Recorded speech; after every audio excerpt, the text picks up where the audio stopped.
I'm currently at home. My boss, Congressman Beyer, is quarantined. He's self-quarantined, I should say. And the congressman is at his home in Arizona in self-isolation. I kind of like working from home. I like having my pajamas on. It's nice to multitask, but it's not, it's not a vacation. Especially talking to the congressman on the phone. I probably called him or he called me 15 or 20 times yesterday. Aaron Fritchner, who works for Congressman Don Beyer of Virginia, and Ben Goldie, who works for Congressman Paul Gosar of Arizona, are just two of the dozens of Capitol Hill employees who have been sent to self-quarantine after their bosses, members of Congress, came in contact with coronavirus-positive individuals. I mean, if my phone isn't ringing from Congressman Gosar or my chief, then it's a reporter who's calling, who has a million questions. We have to think about, okay, we can't just stop working entirely because the country needs us to do our jobs. The flurry of self-isolations on Capitol Hill has raised many questions. Mainly, how does a congressperson or senator effectively represent their constituents while being stuck in quarantine? The congressman did have to miss the votes.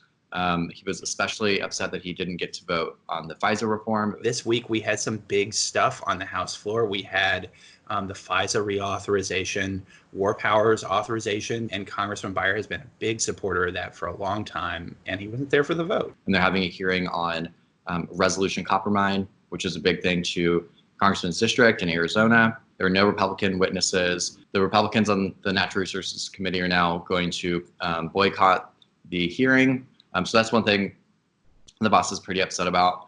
He wishes he could be there. On March 10th, top Democrats House Speaker Nancy Pelosi and Rep. Gerald Nadler of New York suggested that Congress should adjourn completely and, if necessary, vote electronically. Congress hasn't been allowed to vote remotely ever before. What preparations have been made for remote work?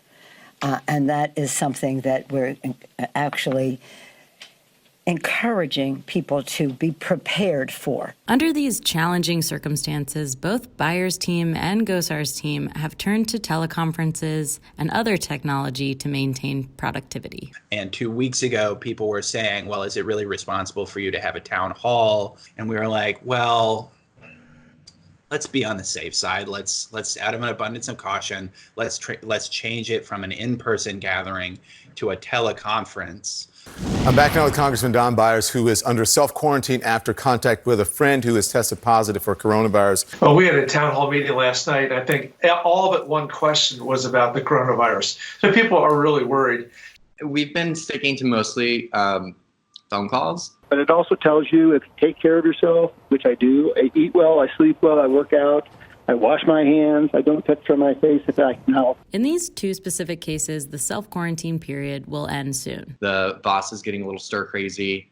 His wife isn't even with him right now, so he's like completely isolated. I think the last time I talked to him, he even mentioned I don't think he has a TV. Yeah, I think he's excited and ready to get back, at least get out and meet with constituents and stuff again. According to Axios, Congress's in-house doctor told Capitol Hill staffers at a closed-door meeting this week that he expects 70 to 150 million people, roughly a third of the country, to contract the coronavirus. But yeah, definitely people are worried who have interacted with him, and we will be limiting those interactions going forward for their sake and for our sake, obviously.